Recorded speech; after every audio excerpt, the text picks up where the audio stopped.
Tuhan Yesus, Shalom. Shalom. Kami ucapkan selamat datang dalam kesempatan ibadah hari ini, Minggu tanggal 25 Desember tahun 2022. Hari ini adalah merupakan hari Minggu terakhir dalam bulan dan tahun ini. Kita bersyukur atas anugerah Tuhan menghantar kita tiba di penghujung tahun ini. Kita akan segera memulaikan ibadah kita, dan sebelum kita memulai, saya memberikan kesempatan bagi kita sekalian untuk masing-masing bersaat teduh, berdoa kepada Tuhan. Biarlah melalui ibadah hari ini Tuhan menolong kita, Tuhan memberkati kita, Tuhan meneguhkan kita, sehingga kita menikmati persekutuan yang indah.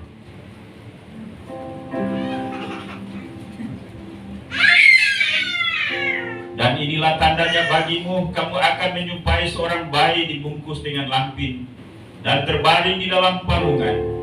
Dan tiba-tiba tampaklah bersama-sama dengan malaikat itu sejumlah besar tentara surga yang memuji Allah, katanya, kemuliaan bagi Allah di tempat yang maha tinggi, dan damai sejahtera di bumi di antara manusia yang berkenan kepadanya. Haleluya. Mari kita siapkan pujian. Saya undang kita semua untuk bangkit berdiri.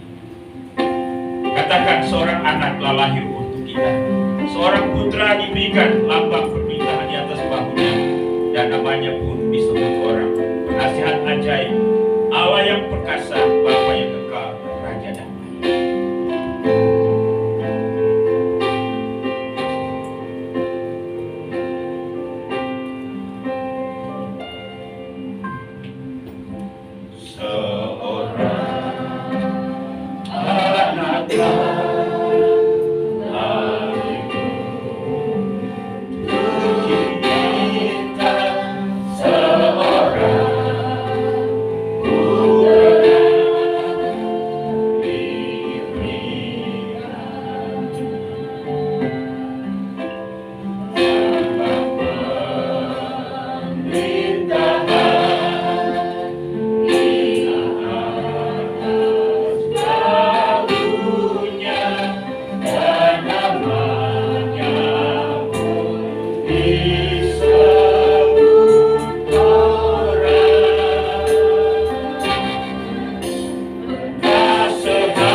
Seorang anak telah lahir untuk kita.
ini kami peringati kelahirannya bersama dengan seluruh orang.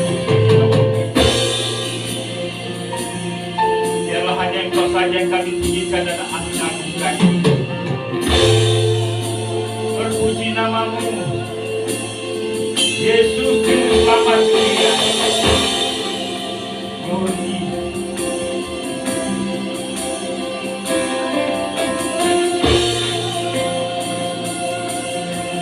Biarlah semua bagi persembahkan hanya untuk Engkau juga yang lahir dalam hati kami, mengubah hidup kami. Terima kasih Tuhan. Biarlah seluruh aspek hidup kami merupakan persembahan dan pujian hanya bagi Glory.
Diberikan kepada hari ini bahkan sampai selamanya, bersama-sama dengan seluruh orang kudus di muka bumi pada hari ini.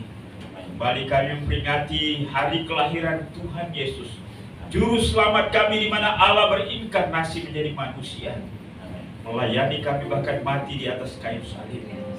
Hari ini kami bersuka cita, khususnya jemaat di tempat ini. Tuhan, Engkau melawan kami pada hari ini. Gerakan hati kami oleh Roh Kudus-Mu untuk memuji dan menyembah-Mu, mendengarkan firman-Mu. Kami berdoa untuk semua hamba-hamba-Mu yang melayani. Mari Tuhan urapi mereka. Firman Tuhan yang dipersiapkan kiranya menjadi kebutuhan kami untuk meneguhkan kami hari ini. Hamba-Mu yang Tuhan persiapkan urapi, yang memimpin kami dalam puji-pujian, singers, pemain alat musik, kolet dan penyambut jemaat. Biarlah pelayanan hari ini dipersembahkan hanya untuk hormat dan kemuliaan bagi nama Tuhan, dan seluruh jemaat Tuhan diberkati. Terima kasih Bapa. Ibadah kami pada pagi hari dari awal hingga selesainya kami pertaruhkan dalam tangan kemahakuasaan-Mu. Biarlah jadi untuk hormat Bapa, Anak dan Roh Kudus, Tritunggal yang Esa itu. Haleluya. Sama-sama kita katakan amin.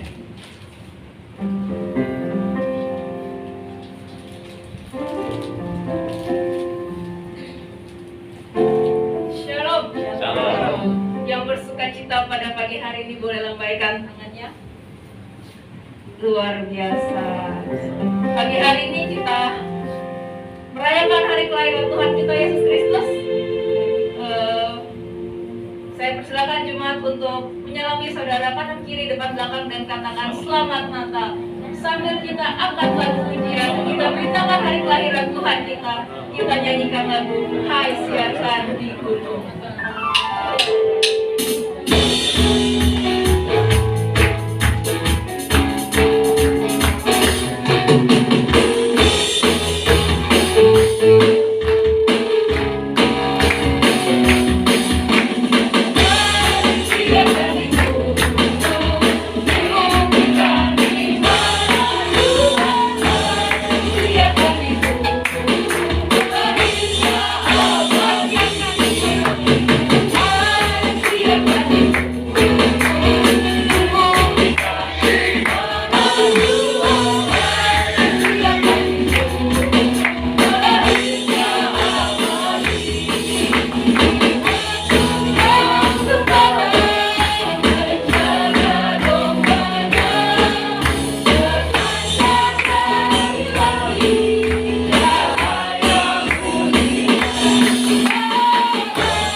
Tuhan untuk kesaksian sepanjang minggu ini. Mungkin ada yang mau menceritakan cinta kasih Tuhan. Baik, kalau belum ada, kita akan memberikan persembahan. Sebelum persembahan dijalankan, saya akan membacakan satu ayat yang diambil dari Mazmur 4 ayat 6. Persembahkanlah korban yang benar dan percayalah kepada Tuhan. Saya undang Adrian untuk membawakan kantong persembahan.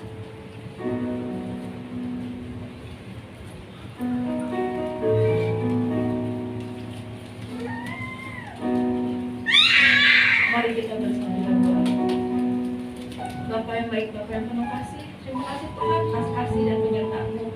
Pagi hari ini kami bisa berkumpul di tempat ini bersama-sama untuk merayakan hari kelahiran-Mu. Ya Bapa, serta kami akan memberikan persembahan kami. Suci kuduskan hati kami, layakkanlah kami untuk memberi Tuhan. Biarkanlah persembahan kami ini bisa menjadi dupa yang harum di hadapan-Mu dan berguna bagi kerajaan-Mu di surga maupun di tempat ini. Kami serahkan hidup kami ke dalam tangan-Mu, dan hanya dalam nama-Mu kami berdoa dan bersyukur. Amin. Sambil persembahan dijalankan, kita akan ujian dari MKI nomor 43. Dengarlah malaikat nyanyi. Kita akan nyanyikan ayat 1 dan ayat 2.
Sebentar kita akan mendengarkan firman Tuhan. Mari kita angkat lagu pujian Sekalipun Ku Berjalan.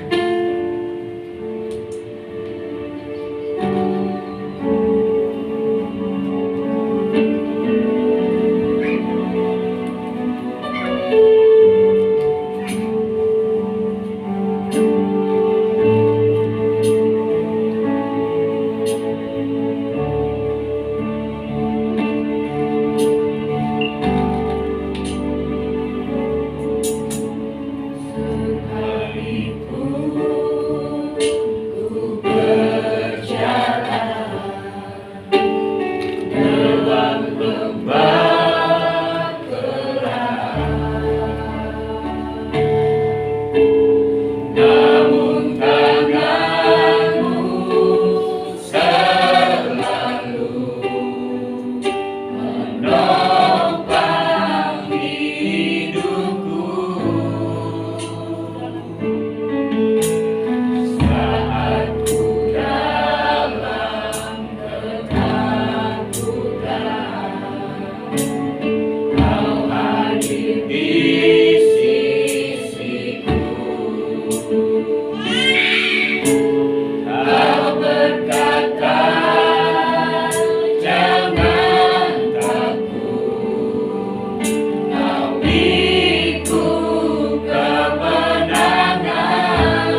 Segala hormat, pujian hanya bagimu Tuhan. Siang ini boleh kami bersuka cita, mengagungkan Tuhan dalam kehidupan kami. Kami boleh bersuka cita dalam merayakan kelahiran 2000 tahun yang lalu. Kau telah datang dan Engkau telah menjadi Raja dalam kehidupan kami. Terima kasih saat ini kami mau belajar kebenaran firman. Tuhan tolong kami, sehingga setiap kata demi kata, kalimat demi kalimat, firman yang akan kami baca, kami boleh merenungkannya, memahaminya, dan itu menjadi dasar dalam kehidupan kami. Iman kami tetap diteguhkan di dalam diri Kau Tuhan. Ada satu kuasa yang tidak senang dengan pemberitaan firman, yaitu kuasa kegelapan. Kami sepakat, kami ikat dia, kami tolak dia dalam nama Tuhan Yesus, sehingga boleh bebas mendengarkan suara Tuhan. Dan ketika kami kembali dari tempat ini, kami tidak akan kembali kosong. Malaikat kami boleh pulang dengan penuh berkat-berkat daripada Tuhan. Berfirmanlah, karena kami sudah siap mendengarkannya. Demi Kristus Yesus Tuhan kami, Allah yang kami percayai, kami telah berdoa dan mengucap syukur kepada Bapa di surga. Haleluya. Kita akan sama-sama katakan amin. Bapak Ibu tetap berdiri. Mari kita buka Alkitab kita.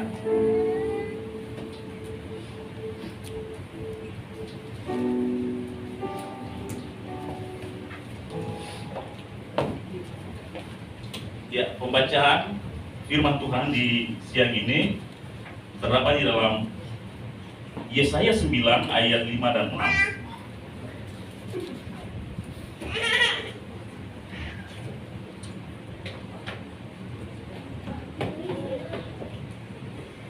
Yesaya 9 ayat 5 dan 6. Jika Bapak Ibu sudah menemukannya, katakan amin.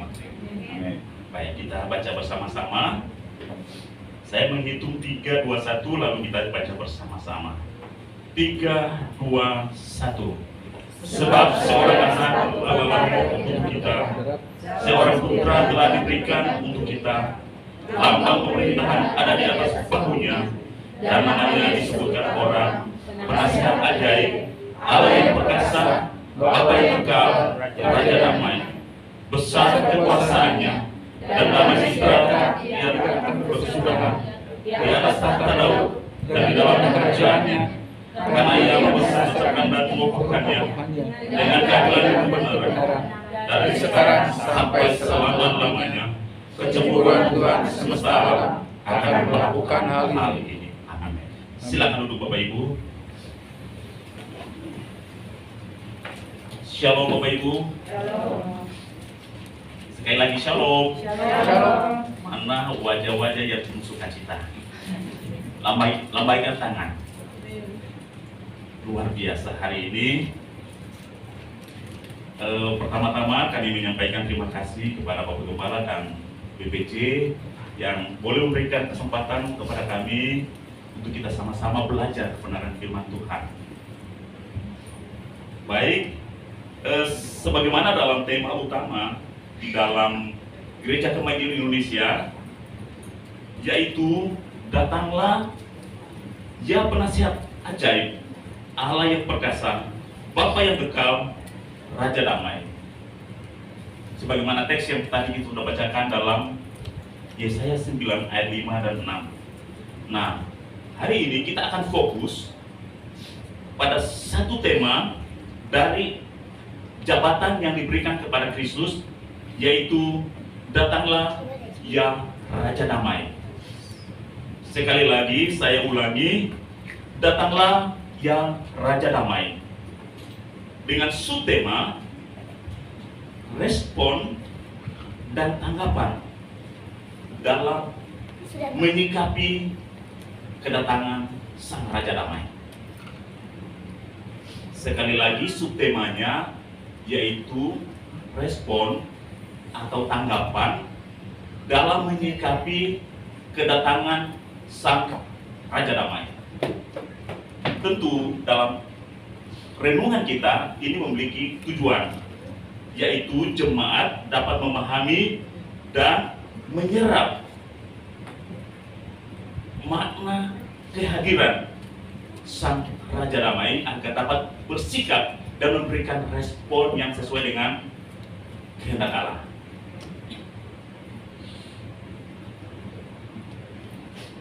Bapak Ibu, saudara yang dikasihi Tuhan, Ia sudah datang 2000 tahun yang lampau dalam segala kesederhanaan. Dan 600 tahun sebelum peristiwa itu terjadi,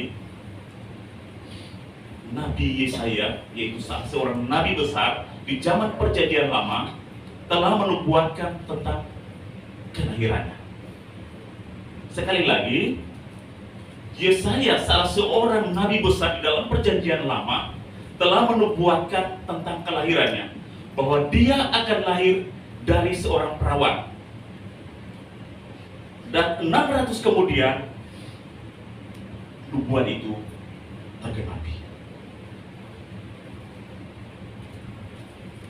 Lalu, bagaimana merespon kehadirannya? Nah, ini menjadi renungan kita di siang ini. Kita dapat membaca seluruh Alkitab, khususnya 4 kitab Injil. Pada saat dia lahir, dia melayani sampai dia mengorbankan dirinya di kayu salib. 4 kitab Injil telah mencatat seluruh peristiwa itu. Dan dari peristiwa-peristiwa itu, ada tokoh-tokoh yang terlibat di dalam menyikapi dan merespon kehadirannya. Tentu, pada saat dia datang, Alkitab mengatakan, ia datang ke dalam dunia. Dunia dijadikan olehnya, tetapi dunia tidak mengenalnya. Yohanes 1 ayat 10 sampai 11-12. Ia datang kepada milik kepunyaannya, tetapi milik kepunyaannya menolaknya. Bapak Ibu Saudara yang dikasihi Tuhan, ketika ia datang, tentu dia tidak datang dari langit, dari surga, terus dia bilang, sayalah Raja Damai.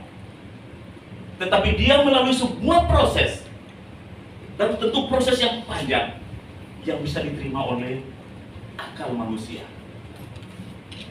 Bapak Ibu Saudara yang dikasihi Tuhan, pada saat dia datang, malaikat Gabriel datang kepada salah seorang perawan, yaitu Maria. Saat Maria di Nazaret, malaikat mengkonfirmasi tentang kehadiran Raja Damai.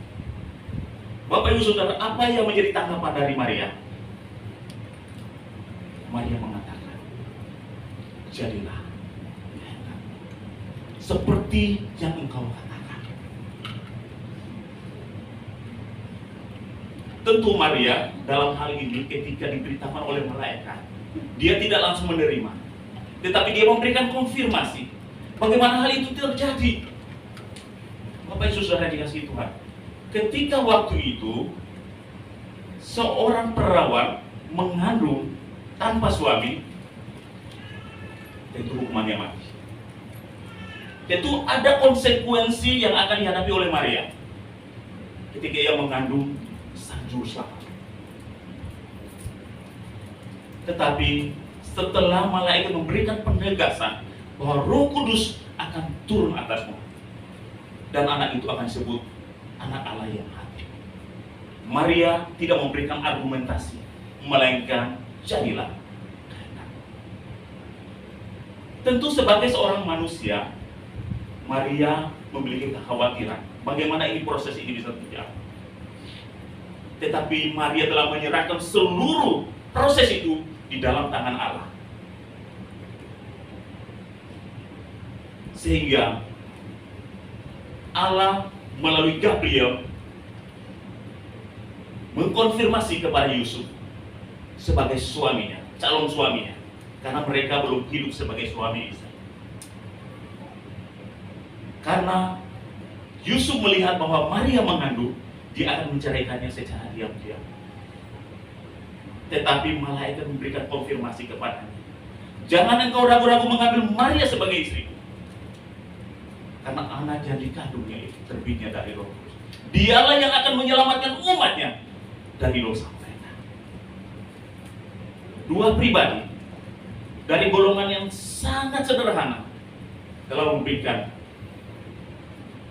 hidup mereka. diri mereka untuk dipakai Tuhan sebagai sarana kehadiran Sang Raja Damai. Bapak Ibu Saudara dikasih, selain Maria dan Yusuf, ada tokoh lain lagi, yaitu Elisabeth dan Yohanes Pembaptis. Ketika Maria sedang mengandung, pergi menemui Elisabeth. Dan ketika Elisabeth mendengar suara Maria, anak yang dari dalam kandungannya langsung melompat. Bapak Ibu Saudara dikasih Tuhan, apa artinya bahwa janin pun mengerti bahwa yang datang itu adalah Sang Raja Damai. Amin saudara. Janin pun mengerti bahwa yang datang berkunjung kepadanya ini adalah Sang Raja Damai. Itulah sebabnya sang janin itu melompat penuh kegirangan. Selain mereka, banyak tokoh-tokoh yang dicatat oleh Alkitab. Di sana juga ada para majusi. Namun sebelum para majus, Tuhan juga datang mengkonfirmasi kepada para gembala. Mereka adalah golongan yang termarginal, yang siang malam menjaga kawanan domba dengan penuh kedinginan dan kepanasan. Di siang hari, Bapak Ibu, mungkin yang sudah pernah berziarah ke Israel, kondisi di sana itu suhunya sekitar 39 derajat. Kita di Indonesia aja 35, 36 itu panasnya luar biasa. Tetapi di sana itu sekitar 39 sampai 40 derajat. Di siang hari mereka menjaga kawan domba dengan kepanasan. Di malam hari mereka merasa kedinginan. Tetapi dengan kebesaran Allah mengirim pasukan malaikat untuk beritahukan kepada mereka bahwa hari ini telah lahir bagimu juru selamat, yaitu Kristus Tuhan di kota Daud. Dan inilah tandanya bagimu, kamu akan menjumpai seorang bayi yang dibungkus dengan lampin dan terbaring di dalam palungan. Bapak Ibu Saudara dikasih Tuhan, kita dapat membayangkan saat malaikat memberikan konfirmasi kehadiran juru selamat di Nazaret. Dan di Nazaretlah Maria mengandung bayi Yesus. Saat ia akan lahir, dia harus berjalan berkilo-kilometer dari Galilea ke Yudea. Dan itu diperkirakan perjalanan mereka kurang lebih 2 minggu, 14 hari. Dengan Maria, kalau kita lihat gambar-gambar, ya, Maria duduk di atas keledai dan Yusuf berjalan menuntun keledai itu. Berkilo-kilometer mereka berjalan sampai ke Yudea. Saatnya dia akan lahir. Tapi apa yang terjadi? Dia tidak memiliki tempat kembali. Dunia menolak dia. Tempat baginya, kelahirannya adalah di sebuah kandang. Kemudian dibaringkan di dalam palungan dan dibungkus dengan lampin. Apa itu palungan? Palungan itu adalah tempat menaruh makanan kambing domba, lalu disitulah kambing domba makan. Apa itu lampin? Lampin itu adalah tempat melap-lap, kain lap. Saudara dikasih Tuhan, ia raja, tapi dunia menolak dia.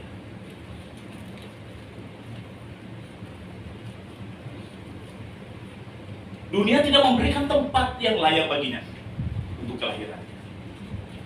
Semiskin-miskinnya kita, saya pikir kita tidak mungkin dilahirkan di sana.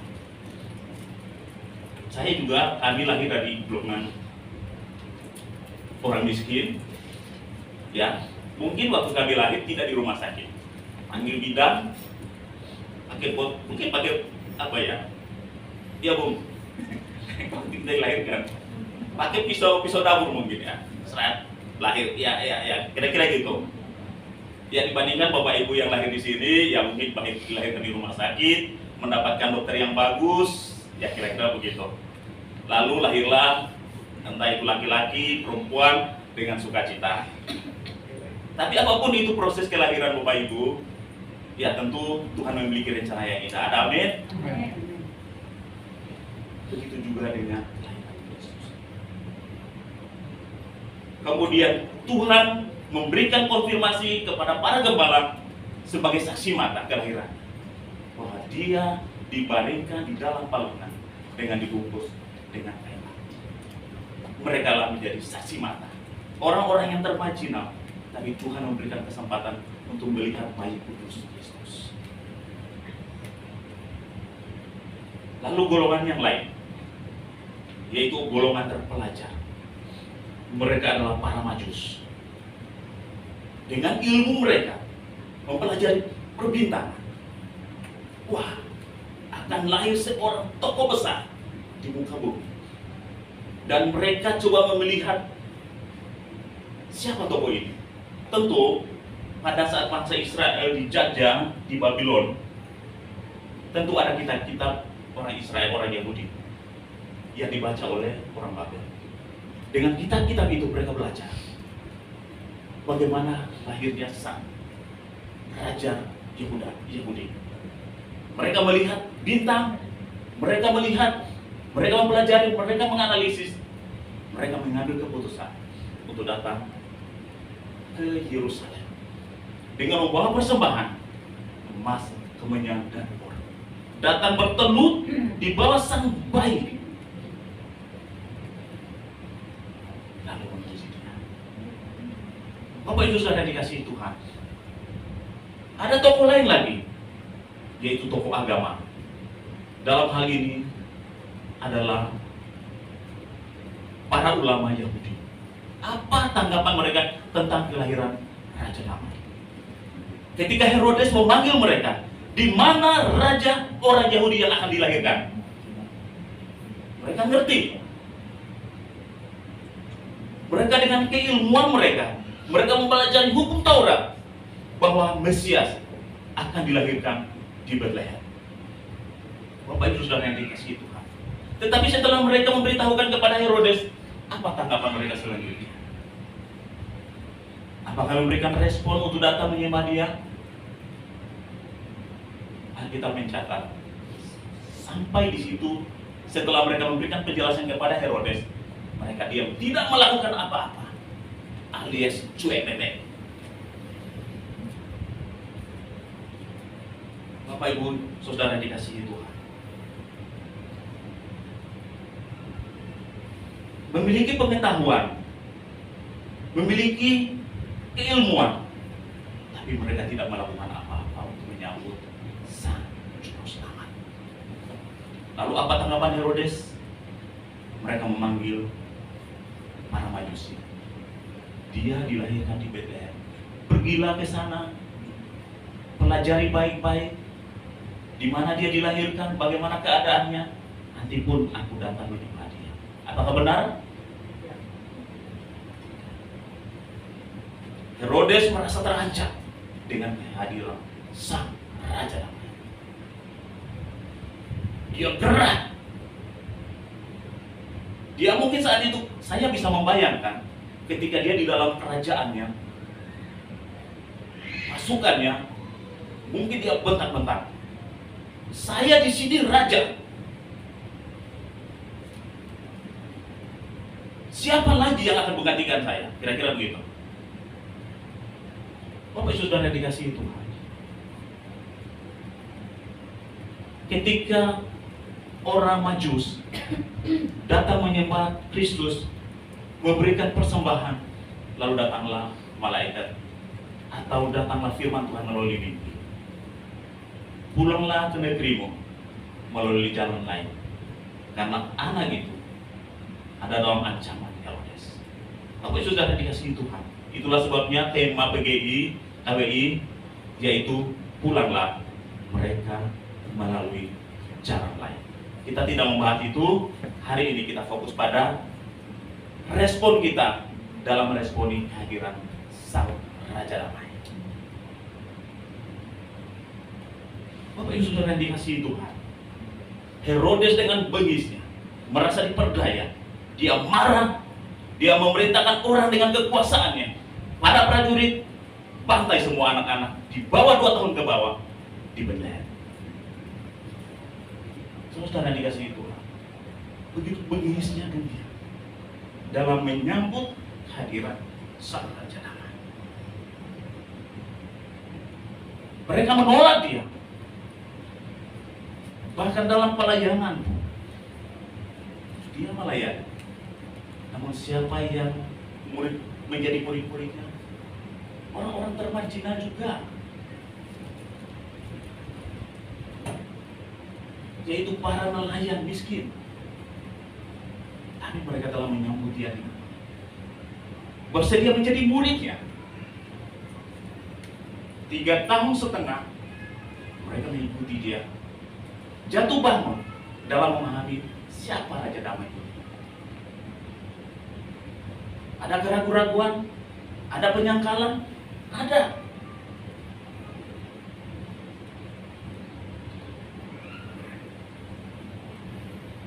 Bahkan para tokoh agama Yahudi memberikan provokasi, melibatkan rakyat dan massa yang banyak, menuntut Pilatus untuk menyalibkan dia. Bapak Ibu yang dikasihi Tuhan, begitu kejamnya dunia dalam menyambut Sang Raja Damai. Bahkan Pilatus pun ketika dia berusaha, karena dia tidak menemukan kesalahan yang setimpal dengan hukuman mati, berusaha untuk menolong dia, membebaskan dia dengan memberikan 2 pilihan, Sang Kristus atau Sang Barabas, yang dikenal sebagai penjahat besar. Tapi yang dipilih oleh orang Yahudi, massa yang begitu banyak, yang begitu bengis, menuntut dia untuk dihukum mati dengan cara disalib. Mereka lebih memilih Barabas penjahat daripada Sang Raja Damai. Bapak Ibu Saudara yang dikasihi Tuhan,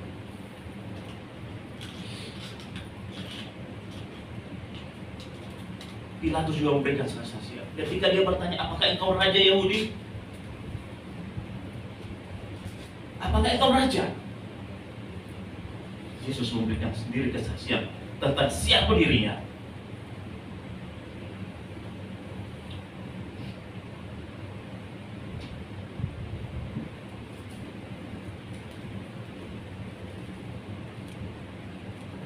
Kerajaanku bukan dari dunia ini.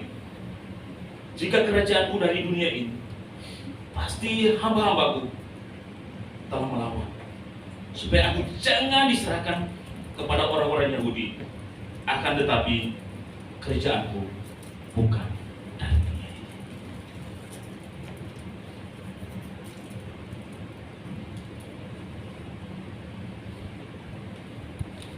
Saudara-saudara yang dikasihi Tuhan, ia bukan sebagai raja yang memerintah orang Israel lalu membebaskan mereka dari penjajahan Romawi. Tetapi ia raja, Sang Raja Damai. Saudara-saudara yang dikasihi Tuhan, orang-orang Yahudi dengan kebenisannya yang diprovokasi oleh tokoh agama mereka menuntut kepada Pilatus supaya dia dihukum mati dengan cara disalib. Salibkan dia, salibkan dia.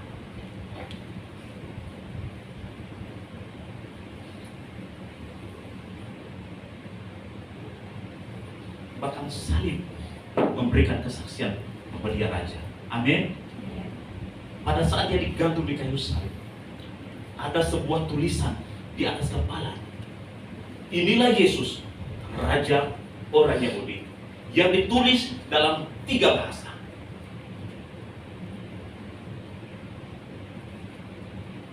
Bahasa Yunani sebagai bahasa internasional saat itu, karena seluruh area Timur Tengah dikuasai dengan bahasa Yunani. Itulah sebabnya Alkitab kita dicatat dalam bahasa Yunani. Kemudian bahasa kedua adalah bahasa Latin sebagai bahasa pemerintahan. Karena waktu itu Yudea dan sekitarnya dikuasai oleh pemerintahan Romawi, sehingga tulisan-tulisan yang ditulis dalam pemerintahan itu menggunakan bahasa Latin. Lalu bahasa yang ketiga adalah bahasa Ibrani. Karena di mana dia disalibkan, atau mayoritas mereka adalah orang-orang Yahudi yang dapat membaca. Inilah Yesus, Raja orang Yahudi. Salib memberikan kesaksian bahwa dia Raja. Amin.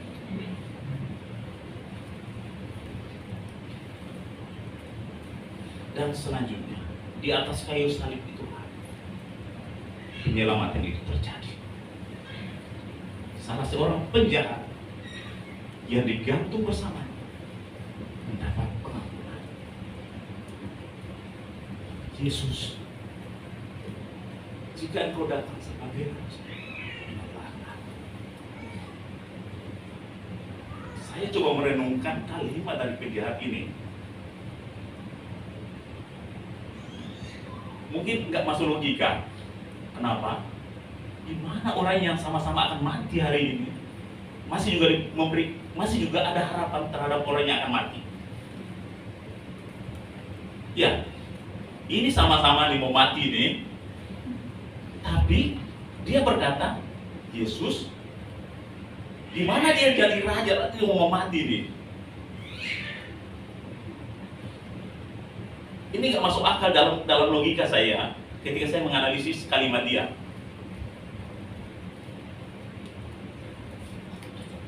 Yesus, ingatlah aku, jangan mau mati. Kalau dia mati sendiri, Yesus masih jalan, ya masuk akal ya. Tapi ini sama-sama digantung, sama-sama juga mengerang nyawa hari itu, saat itu juga, tapi masih mengharapkan orang yang akan mati. Kira-kira itu logikanya. Tapi itulah iman dia, bahwa Yesus akan datang sebagai Raja. Amin. Itu iman dia, dan itulah iman kita. Kalau hari ini kita beriman karena kita sudah membaca dia hidup. Tapi si penjahat, dia tidak tahu bahwa dia akan hidup atau mati. Tapi dia sudah pasti bahwa dia akan mati. Lalu apa yang dikatakan oleh Yesus? Hari ini juga, saat ini juga, kita sama-sama akan Firdaus. Inilah iman yang paling besar di antara seluruh iman yang kita miliki. Hari ini juga kita akan sama-sama di dalam Firdaus.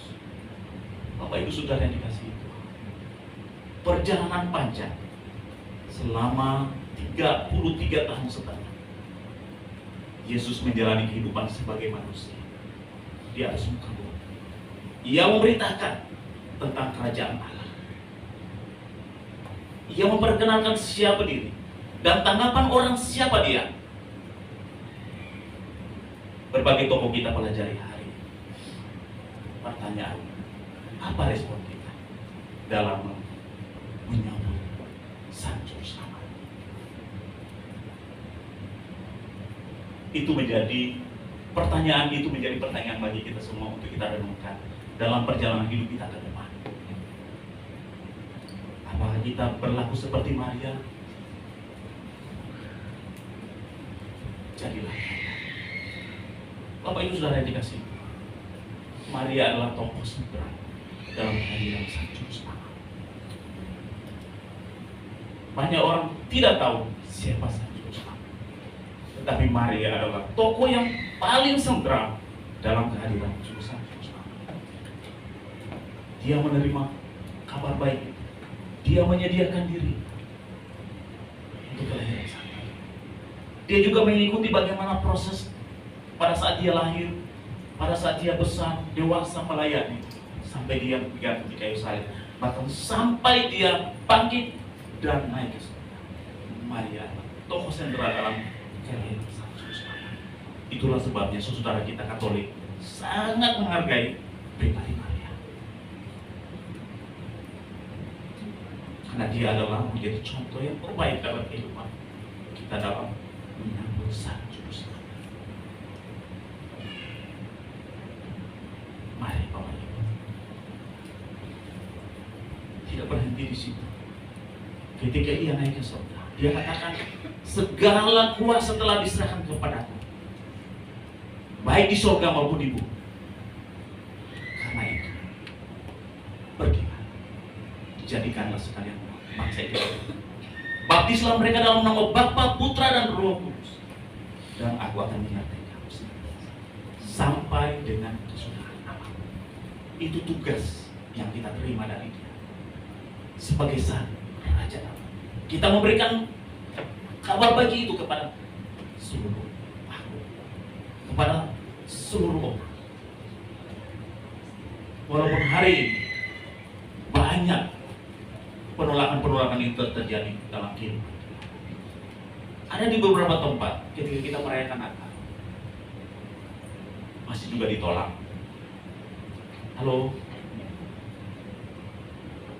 peristiwa penolakan bukan terjadi 2000 tahun yang lampau saja, tetapi penolakan itu sampai hari ini terjadi. Tapi saya juga percaya mereka yang menolak Dia, tapi banyak juga menerima Dia. Mungkin secara diam-diam, secara politik, keagamaan, mereka tetap memeluk agama mereka. Tetapi secara iman, saya percaya bahwa mereka pun juga tetap percaya Yesus. Amin. Banyak tokoh itu yang menjelaskan di dalam Alkitab. Di antaranya mereka adalah Nikodemus, Yusuf dari Arimatea. Mereka adalah tokoh agama Yahudi, tapi secara diam-diam mereka percaya Dia. Itulah sebabnya ketika Dia diturunkan dari salib, mereka minta mayatnya. Dengan kedekatan mereka kepada Pilatus, secara politik mereka memiliki kedudukan yang tinggi. Itulah sebabnya dengan koneksi mereka ke pemerintahan, mereka diizinkan untuk menurunkan mayat Yesus, dikafani selayaknya manusia, dikuburkan secara baik-baik. Dan saya juga percaya ketika Dia bangkit, para murid memberikan kesaksian bahwa Dia bangkit, mereka pun juga melayani Dia. Amin.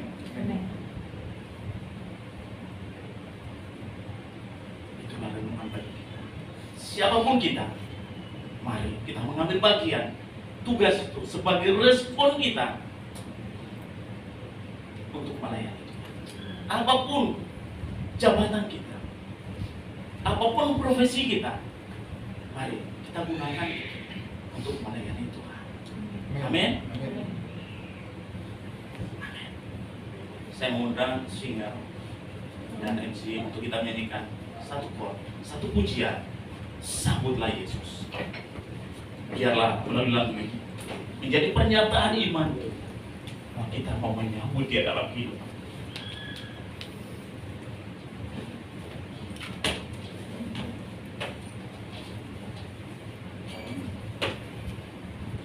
Biarlah renungan hari menjadi bagian kita dalam sepanjang kehidupan kita, dalam menepati hari-hari kita ke depan. Mungkin dalam perjalanan kita jatuh bangun dalam kehidupan kita, tapi ingatlah, yakinlah bahwa tangan Dia selalu menatang kita. Amin. Dia ada bersama kita. Itulah sebabnya mari kita melakukan lagu ini. Sambutlah Yesus. Dia sungguh itu. Dia Yesus.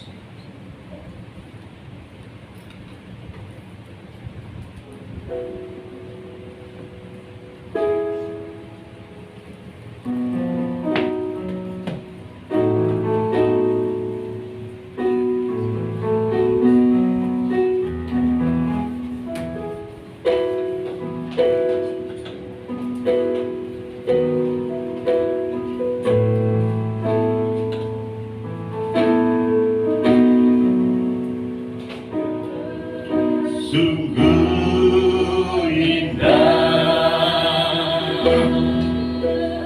Dia Yesus,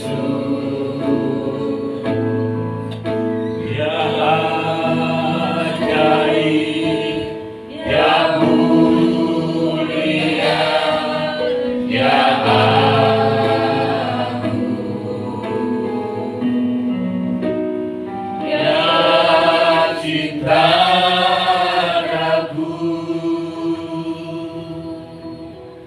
dan ampun.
itulah pernyataan iman kami Tuhan.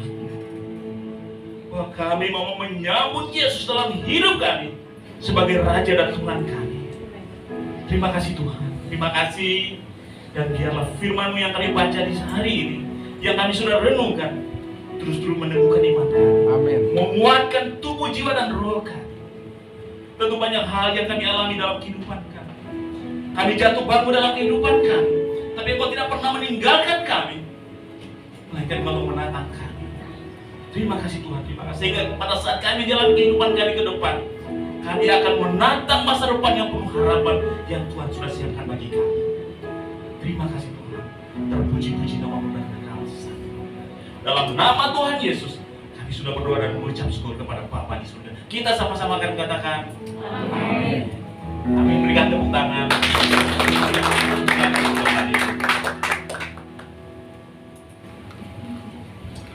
Ya, kita akan memusaikan ibadah ini. Hari saya undang kita semua berdiri sekali lagi. Kita nyanyi nomor 300 dalam nyanyian Kemenangan Iman.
Berbagai pergumulan, kami tidak akan pernah takut karena Engkau menyertai kami, Allah Immanuel yang telah lahir bagi kami 2000 tahun lebih yang lalu. Hari ini diperingati oleh dunia dan juga kami peringati. Engkau adalah penasihat ajaib kami, Bapa yang kekal dan Raja damai. Terima kasih Tuhan, ialah pemahaman dan pengertian bahwa Kristus lahir untuk memberikan segalanya bagi kami. Karena itu Tuhan, mampukan kami untuk dapat meresponi dengan benar, sehingga apa yang Tuhan anugerahkan bagi dunia, bagi kami secara penuh berkat-berkat itu menjadi bagian dalam hidup kami. Tuhan, tolong kami dalam menjalani kehidupan yang penuh dengan berbagai pergumulan ini. Kami tetap memandang kepadamu, kami tetap mengingat janji-Mu. Terima kasih untuk berlangsungnya ibadah kami hari ini. Tuhan sudah sertai dari awal, pertengahan hingga menjelang selesainya. Terima kasih untuk semua hamba-hamba yang Tuhan sudah pakai dalam pelayanan hari ini. Hamba yang telah menyampaikan firman Tuhan, Pak Agus, ya Tuhan urapi sehingga melalui pelayanan dan pekerjaannya nama Tuhan dimuliakan. Berkati keluarga, istri dan anak-anak, juga WL, singer, pemain musik, kolektan penyambut jemaat multimedia. Tuhan Engkau memberkati mereka. Di Demikian pun juga kami mengucap syukur bersama dengan hamba Ibu Lia, di mana Tuhan sudah tambahkan usia setahun lagi sehingga hari ini boleh bersuka cita. Baik Tuhan, umur panjang, kesehatan, kekuatan, sukacita, damai sejahtera. Demikian pun juga terima kasih bersama-sama dengan hambamu Ibu Wiwi yang boleh beribadah untuk pertama kalinya hari ini. Juga bersama dengan hambamu Ibu Supit, Ibu Vivi. Tuhan memberkati hamba-hambamu dalam segala tugas dan tanggung jawab, bahkan seluruh kehidupan. Berkati juga kehidupan rumah tangga, usaha dan pekerjaan, harapan masa depan. Demikian pun juga dengan seluruh jemaat Marturia yang sudah hadir hari ini. Tuhan memberkati mereka. Jemaat Tuhan yang tidak hadir, mereka di tempat yang lain, kami mohon Tuhan Engkau sertai dan memberkati mereka. Baik mereka yang ada di luar negeri, mereka yang ada di Kalimantan, mereka yang ada di Jawa. Tuhan Engkau memberkati mereka. Biarlah sukacita Natal memenuhi kehidupan mereka dan jadi kekuatan baru untuk menjalani kehidupan, menyongsong masa depan dan juga tahun baru yang ada depan mata kami. Biarlah sukacita Natal itu meneguhkan kami. Terima kasih Bapa di sorga. Hamba berdoa juga untuk masa depan daripada jemaat ini. Tuhan Engkau memberkati dalam segala pergumulan, usaha pekerjaan, demikian pun juga kehidupan berumah tangga, kehidupan ekonomi. Tuhan Engkau memberkati. Bahkan juga jemaat yang lemah tubuh, yang sakit, kami doakan Tuhan Engkau memberkati mereka. Ya Bapa di sorga, kami berdoa juga untuk anak-anak kami, memberkati mereka yang sementara libur, supaya mereka juga dapat menikmati keberadaan mereka di rumah. Mereka menyiapkan diri untuk kegiatan kuliah, kegiatan sekolah pada pasca liburan ini. Terima kasih Bapak. Jemaat Tuhan yang punya pergumulan khusus, baik pergumulan rumah tangga, pergumulan ekonomi, demikian pun juga Tuhan pergumulan-pergumulan yang lain. Kami percaya Allah Immanuel itu tidak akan pernah meninggalkan mereka. Tuhan akan memberi jalan keluar tepat pada waktunya. Terima kasih Bapa di sorga. Kami mau berdoa juga Tuhan untuk gereja Kemajuan Indonesia, baik pada tingkat pusat, wilayah, daerah sampai kepada gereja-gereja kita. Tuhan Engkau berkati Jawa Sumatera, demikian pun juga daerah Jabodetabek 1 dan 2, gereja-gereja Tuhan yang ada Jabodetabek. Tuhan Engkau memberkati supaya mereka terus semangat bertumbuh dan dapat menangkan jiwa-jiwa baru. Ya Bapa di sorga, saya mau berdoa untuk gereja-gereja Tuhan yang lain. Mari Tuhan Engkau berkati pimpinan-pimpinan gereja supaya bersatu hati untuk dapat bekerja sama memenangkan Indonesia ini bagi Tuhan. Saya berdoa buat pemerintah bangsa dan negara kami. Tuhan Engkau berkati presiden, wakil presiden, para menteri, demikian pun juga semua yang terlibat dalam pemerintahan dari pusat sampai ke daerah. Engkau tolong mereka dan mereka dapat melaksanakan tugas dan tanggung jawab mereka dengan benar untuk dapat mewujudkan satu masyarakat yang dapat menikmati anugerah Tuhan, dan gereja Tuhan sebagai bagian daripada bangsa ini tetap menikmati kebebasan untuk beribadah dan juga melaksanakan amanat agung, menjangkau dan menangkan banyak jiwa. Terima kasih Bapa di sorga. Kami mau berdoa untuk suasana politik menjelang tahun 2024. Engkau memberkati Bapa supaya bangsa ini tetap aman. Terima kasih juga untuk jemaatmu yang sudah memberikan persembahan mereka hari ini. Engkau terima semuanya itu menjadi kesukaan bagi Tuhan, dan Engkau kembalikan berkat-Mu berlipat kali ganda bagi seluruh jemaatmu yang sudah memberi dengan sukacita. Inilah doa kami Bapa. Kami sadar sungguh bahwa banyak hal yang berkaitan dengan kami atau bahkan jadi kebutuhan kami tak tersebut melalui doa ini. Kami percaya Roh Kudus membantu kami untuk menyampaikan segala pergumulan kami kepada Bapa di sorga, dan Engkau menjawab jauh lebih besar dari apa yang kami doakan. Karena kami doa semuanya ini hanya dalam satu nama yang maha kuasa, yaitu Yesus Tuhan dan Juru Selamat kami. Haleluya. Bapak Ibu dan Saudara, kita akan pulang karena itu arahkanlah hatimu hanya kepadanya. Apa yang telah disampaikan kepada kita pada hari ini, terimalah itu, renungkan itu, lakukanlah itu dalam segenap kehidupanmu. Dan biarlah kasih karunia daripada Allah Bapa, anugerah dan damai sejahtera dalam nama Tuhan Yesus, serta pimpinan, penghiburan, pertolongan Roh Kudus menyertai kita sekalian hari ini, bahkan sampai Maranatha, Yesus datang untuk menjemput saleh-salehnya. Haleluya. Sama-sama kita katakan amin. Bapa terima kasih.